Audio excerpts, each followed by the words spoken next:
Want to know how to swim underwater forever? Or what the absolute best way to find diamonds is? These are 29 things only pro players do in Minecraft. Let's see how many you do. Piglin bartering is super overpowered, but it's so slow. Luckily, Bedrock Edition pros found a way to speed it up by 100 times. All you need to do is grab a sticky piston and a gold block, and took it up to a super fast clock. Then when you drop the gold, the piglin will pick a piece of gold up every time the block moves, giving you supercharged trading! Swimming with Dolphins Grace is even faster than using a boat. The only drawback is that it's quite difficult to breathe down here. However, there is a secret solution that lets you literally breathe underwater. If you punch a mob while swimming, you'll stand up for a split second. When you head to the surface, you'll be able to breathe like you're scuba diving. Another way to breathe underwater is to bring a bucket and simply just spam it against the block in front of you. The water will disappear for a split second at a time, letting you grab all the air you need. Look, everybody knows about the water bucket clutch now. I've been doing it since before Dream was even born. But in the Nether, doing this is a little bit harder. For some weird reason though, snow and powder snow doesn't melt here, which means you can clutch with it. And it looks way more stylish than just riding a boat down. How on earth am I supposed to get back up? Well, if you have a second bucket and some leather boots, you can pillar up by placing 2 blocks of it, picking the lower one up, and repeating. Just make sure not to crouch at any point, especially over lava. Who doesn't like buried treasure? But using a map can be really annoying. However, pros know how to find it without a map. First, head to a beach biome and lower your render distance to 5. Then hit Shift and F3, followed by the numbers next to Game Renderer, Levels, and Entities. If there's orange on the pie chart, there's a chest nearby. Then just turn around slowly until the orange is biggest and head towards it till it disappears. In the chunk behind you at 9-9 in the chunk, there should be a buried treasure. Or just use X-ray. Don't tell anyone I said that. Soul Sand water elevators require every single piece of water to be a source block. So to save tons of time, try just placing a piece of kelp at the bottom and bone mealing it. When you break the kelp, all of the water will instantly be turned to a source. Did you know there's a way to fly infinitely with an elytra without using a single rocket? After taking off, you can fly up and down at around a 45-degree angle. This will let you build up enough speed and distance to fly forever, or at least until your elytra runs out. You can even avoid using a rocket to take off by using a Riptide Trident, or an entity cramming setup like this that throws you high into the air without a single gunpowder. Spyglasses don't get anywhere near as much love as they should, and I think that's because of this annoying GUI that shows up when you use it. But if you hit F1, it'll completely remove it, giving you a clear zoom that's actually kind of powerful. But Mallow,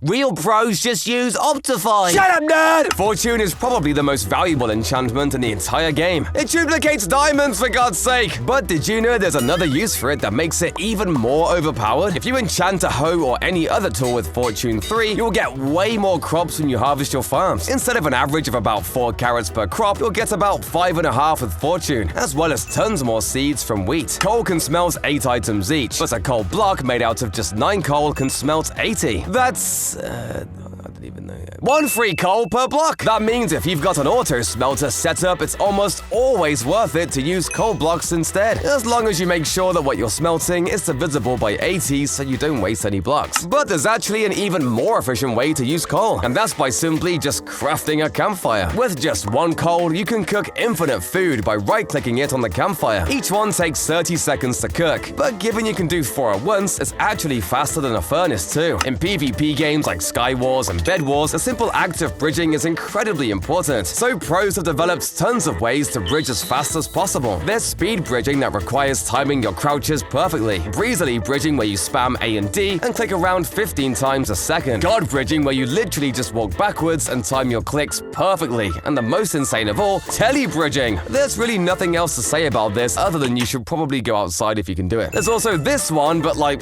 come on. Villagers are notoriously hard to move around. You either spend the next decade of your life using boats, or just pray they do what you want them to. But there's actually a hidden pro strategy you can use to get hundreds of villagers to go exactly where you want. If you destroy every nearby bed and place one down near a bell where you need them to move to, ringing the bell will summon every nearby villager to that bed. Speaking of villagers, the best survival players know that they're actually the most overpowered thing in the game. If you find a librarian and destroy its workstation, you can place it down to repeatedly change its trades. And given that their first trade is usually an enchantment book, you can and keep doing this until you find exactly the enchantment you want. You can even kill and cure it to get a perfect deal. Losing your base in Minecraft is a real problem. It can be super hard to keep track of in a literary infinite world, and coordinates can be really hard to remember. That's why it can be a great idea to not only craft a map, but also name a banner, place it down, and right-click it with the map. This will give you a permanent marker you can follow home that's way cheaper than a lodestone compass. One of the oldest ways to mark your base, though, is to simply just pillar up super high with blocks, giving you a beacon to follow home. These pillars can be useful in tons of places, but can be really annoying to tear down. So if you don't have scaffolding, try using gravel or sand. Then whenever you want to get rid of it, just place a torch or pressure plate below, and it will delete itself in a very satisfying way. Instead of spending ages converting all your concrete powder to concrete before building, just build any walls or floors out of the powder and flood it afterwards. And if you're ever left with a ton of wet sponges for whatever reason, don't dry them in a furnace. Instead, take them to the nether where they'll dry out instantly in the heat. Then you can use an enchanted hoe to pick them up super fast and get straight back to sucking. God, why did I just say that? Most people strip mine in a 2x1 hole like this, but there's actually an even more efficient way to do it, as long as you're not claustrophobic. Place a water bucket or trapdoor and start crawling. Then mine forward and you'll be in a 1x1 hole. This is faster because for every 2 blocks you break, exposing 10 different possibly diamond-filled blocks instead of just 8 in the other method. Just trust me, okay? It makes sense! When you're out in the end raiding cities, shulkers can actually get